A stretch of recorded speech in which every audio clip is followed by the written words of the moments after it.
Graça e paz, irmãos. Que Deus abençoe a vida de vocês a cada dia. Seja bem-vindo ao nosso canal. Você já está preparado? Eu sou o pastor Igor Neves e hoje nós temos mais uma lição na nossa escola bíblica dominical. Com o tema de hoje, somos sal e luz do mundo, baseado em Mateus capítulo 5, versos de 13 a 16, que diz o seguinte: Vós sois o sal da terra, e se o sal for insípido, com que há de se salgar? Para nada mais presta senão para lançar fora e ser pisado pelos homens. Vós sois a luz do mundo, e não pode se esconder em uma cidade edificada sobre o monte.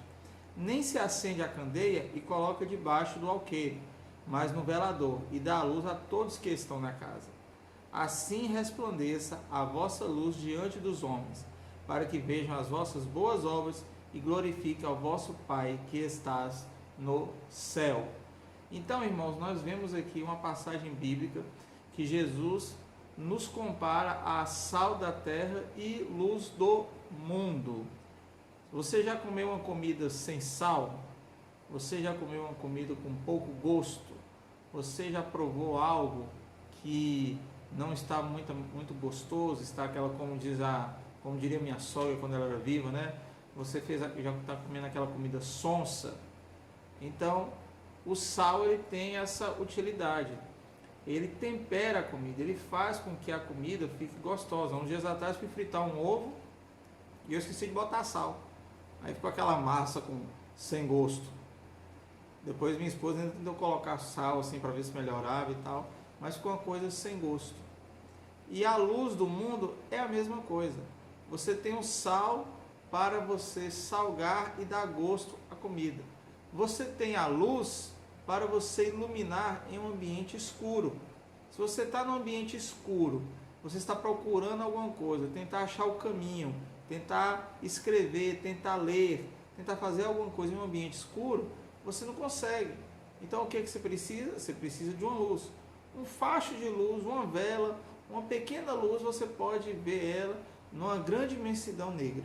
Não importa qual tamanho seja o tamanho da escuridão, se você tiver um pequeno facho de luz, uma pequena representação de luz, uma vela, uma lanterna, alguma coisa, fica fácil você ver, porque no meio de toda a escuridão surge a luz. A própria palavra de Deus nos diz no capítulo 1 de Gênesis que Deus olhou para, estava no mundo, a terra sem forma e vazia, o Espírito de Deus pairava sobre a face das águas, e Deus disse, haja luz, e houve luz, né? Como se diz em latim, fiat lux, não tem aquela marca de fósforo, fiat lux, então fiat lux, latim, significa haja luz. Então naquele momento ali, Deus criou a luz. E qual foi a luz que Deus criou? Uma coisinha boba, pequenininha assim, só chamado sol. O tamanho do poder do nosso Deus, que com um simples falar, ele criou o sol. Então Jesus está nos comparando aqui a sal e a luz, o elemento que dá o sabor na comida e o elemento que ilumina no meio da escuridão. A pergunta que nós devemos fazer todos os dias para nós é o seguinte: nós estamos sendo sal e nós estamos sendo luz? Essa é a pergunta que nós devemos fazer. E a resposta, eu posso dizer para você o seguinte: depende de como você tem agido. Ou você age como luz, ou você age como trevas. Ou você age como sal, ou você deixa a comida sem sal. A própria palavra de Deus diz aqui nessa versão, que diz assim, se o sal for insípido, sem gosto, com que há de salgar? Ou seja, você arruma um sal que ele não tem gosto, que ele não vai ter utilidade na comida, para que você vai usar? Se o cristão chega no ambiente, chega no local, e ele não age como cristão, ele age como o povo está agindo, ele está agindo como a maioria, ele está fazendo o que a maioria faz, ele está fazendo o que o mundo faz, ele está fazendo o que a sociedade faz, ele está imitando o mundo, ele está colocando o mundo dentro da vida dele, para que ele possa ser aceito, para que ele possa ser querido, para que ele possa ser aplaudido, para que ele possa ser aceito mesmo, né? Porque se ele chegar no padrão que a palavra de Deus estabelece, ele não vai ser aceito. naquele grupo, naquele local, com aquelas pessoas, então, meu irmão, ele não é sal. Ele é simplesmente alguma coisa que não é sal, né? Um sal sem gosto, podemos assim dizer, algo desse tipo. Então, a palavra de Deus nos deixa claro o seguinte, que nós somos sal, e somos um sal que produz gosto. Esse que é o diferencial do cristão, que faz com que a comida fique gostosa. Bom, então, primeira coisa que a gente aprende, que o sal ele tem um potencial transformador. Você pode pegar e preparar um prato assim maravilhoso, com uma boa aparência, colocar numa boa vasilha, numa boa travessa, preparar o ambiente, fazer um jantar à luz de velas romântico, mas se a comida não estiver devidamente temperada, aqui a gente fala sal porque até então não existia aqueles temperos que nós temos hoje, né? A minha esposa mesmo aprendeu um tempero com a minha avó, um tempero de família, de gerações, e aí ela tem esse guardado até hoje. Então, o sal ele tem um potencial transformador. Então você pode fazer o jantar mais romântico do mundo, no melhor restaurante do mundo, fazer um ambiente mais propício do mundo. Se você não preparar uma comida devidamente gostosa, vai ficar só como um jantar e sempre você vai falar assim, mas a comida não estava boa. Você lembra daquele jantar assim? Lembro, a comida estava horrível. É a primeira coisa que nós vamos falar, a comida estava ruim, estava sem sal, sem gosto. Por quê? Porque o sal ele tem um potencial transformador. Ele pega aquela comida que não tinha gosto, ou que não deveria ter gosto, né? Na verdade não deveria, não tem gosto, ele faz com que ela tenha gosto. Ela transforma a comida, ela dá gosto à comida, ela faz com que a comida fique gostosa, fique aceita, fique algo agradável, fique algo bom de se comer. O cristão, ele precisa fazer justamente isso. Ele precisa pegar o potencial transformador dele e aplicar na vida dele. Ele tem que chegar no ambiente onde ele trabalha e as pessoas têm que respeitá-lo, admirá-lo, ter consciência de que ali tem um servo de Deus. Então, certos tipos de palavras, atitudes, certos tipos de brincadeiras não condiz com ele. Não condiz exatamente com a vida dele. Certa vez eu estava num local, numa empresa, e aí nessa empresa tinha três presentes, né? 3 cestinhas de presente. Só que essas cestas de presentes, todas 3 possuíam bebida alcoólica. E possuíam outras coisas assim como bala, chocolate, esse negócio assim. E estava eu e mais 2 rapazes. E um deles fez o seguinte comentário, tem 3 cestas, uma para cada um. E eu falei assim, a bebida da minha vocês podem levar que eu não bebo não. Aí ele falou assim, você não bebe? Eu falei, eu não bebo nem refrigerante, só água e suco. Ele falou, caramba, você é saudável. Eu falei assim, eu não gosto de beber. Eu não sinto prazer em beber. Não sinto vontade de beber. Passo do lado da adega no supermercado, passo no corredor de bebida alcoólica e olho para aquilo dali e não sinto prazer nenhum. Com aquilo não sinto vontade nenhuma. Então o cristão ele precisa justamente isso, ter um aspecto transformador. Mas é porque é pastor e tal. Não, é porque você precisa ter compromisso com Deus. Não é pastor que faz isso, não é missionário, não é presbítero, apóstolo, patriarca, ou seja, lá cargas d'água que se vá se inventar. Mas o cristão ele precisa ter um potencial de transformação. Outra coisa, o sal também tem um potencial de conservação, um potencial conservador.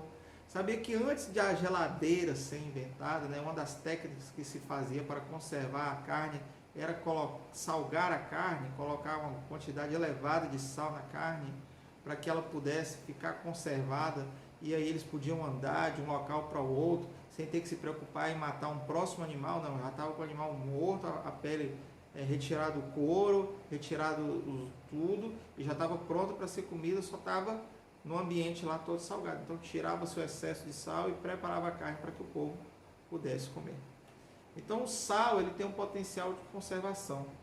O cristão ele precisa ter esse potencial de conservação. se conservar puro, se conservar fiel, se conservar cristão, se conservar, vamos dizer assim, vai ser redundante o que eu vou falar, mas não tem outra maneira de falar. Nós devemos nos conservar conservadores, ortodoxos, né? Não heterodoxos. O que é ortodoxo? Ortodoxo é orto, reto, doxo, doutrina reta. Daí que vem a palavra ortopedia, né? Orto, reto, pai, dia, criança. Então, a criança reta, no conhecimento reto. Nós na doutrina reta, no conhecimento reto da palavra de Deus. Então, temos que nos manter nesse sentido de ser conservador, nesse sentido, da doutrina reta da palavra de Deus. Eu lembro que aproximadamente no ano de 2000, 2001, 99 para 2000, mais ou menos esses meados assim, surgiu na Bahia, nessa época eu morava na Bahia, morava em Vitória da Conquista, a unção do leão. As igrejas começaram a percorrer a tal da unção do leão. Aí o que é a unção do leão? O povo saiu muito. Não, eles urinavam sobre uma pessoa, aí tinha a unção do leão. Não, de onde eles tiraram isso que eu não sei. Alguns líderes de igreja urinavam sobre o futuro líder ou sobre o candidato ao ministério, dizendo que era uma unção sobre a vida dele. Isso para mim é coisa nojenta, né? Aí tinha essa ideia. Então uma vez um membro chegou para o pastor da igreja que eu frequentava e falou assim: pastor, você já ouviu falar da unção do leão? Aí o pastor foi explicar para a gente o que era. Ou seja, não pegou o potencial de conservação, a capacidade que tem de se conservar na doutrina reta, na ortodoxia, que é aquilo que nós cristãos devemos debater, que devemos defender. O sal tem um potencial social coletivo. O sal ele tem essa capacidade, né? Ele pode figurar em vários ambientes, então com várias pessoas diferentes, em ambientes diferentes, em locais diferentes, mas nós temos que nos manter puros, temos que ser conservadores, temos que estar aptos a viver um verdadeiro evangelho em nossa vida. Se nós somos sal da terra e luz do mundo, nós não podemos deixar que o mundo apague a nossa luz e tire o nosso gosto. Nós não podemos aceitar isso.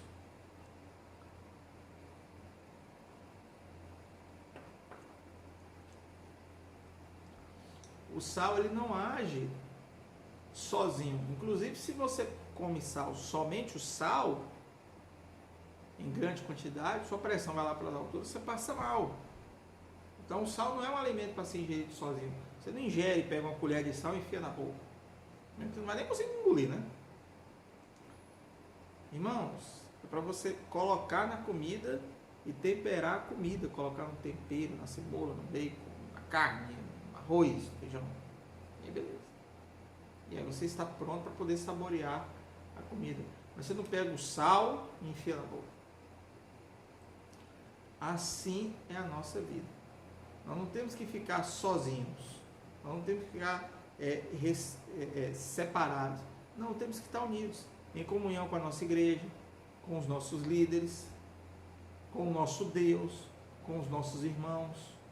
Devemos estar em comunhão constante em nossas vidas, para que possamos colocar em prática esse potencial social, de sociabilização, de viver um evangelho social, não um evangelho que não condiz com o que a palavra de Deus prega, mas um evangelho que condiz com o que a palavra de Deus prega. Então, o sal tem essa capacidade. Segundo tópico é a luz do mundo. O que é a luz? Como eu falei, você pega uma luz e coloca ela no ambiente escuro. O ambiente pode até ser grande, mas aquela pequena luz, ela vai brilhar. Tinha até uma música que a gente cantava, né? Minha pequena luz, vou deixar brilhar. Foi uma música que a gente cantava na década de 90, início dos anos 2000. Fiz até uma cantata dela uma vez. Minha pequena luz, vou deixar brilhar. É uma música bem bacana. Não vou cantar aqui que eu não sei cantar. Mas o mais incrível é que uma pequena luz, ela pode ser vista numa grande escuridão. um único crente, vamos dizer assim, um pequeno crente, pequeno não em fé, né? Mas uma analogia, uma comparação. Um pequeno crente, que ele se destaca no meio de todos os outros, ele vai chamar a atenção. As pessoas vão olhar, vão ver que ele é diferente. Se todo mundo está fazendo piada imoral, ele não. Se está todo mundo fazendo algum comentário esdrúxulo, ele não.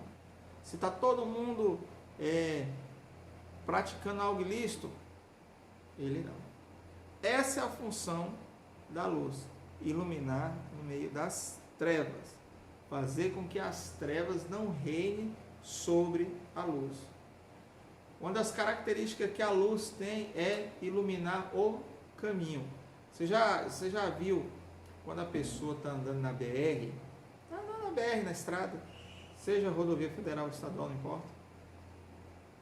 Quando chega de noite, o que ela faz? Ela pega uma lanterna para ir iluminando o caminho e para até se proteger, né? Para quando chegar um carro assim, não atropelar, porque vai ver a luz da lanterna.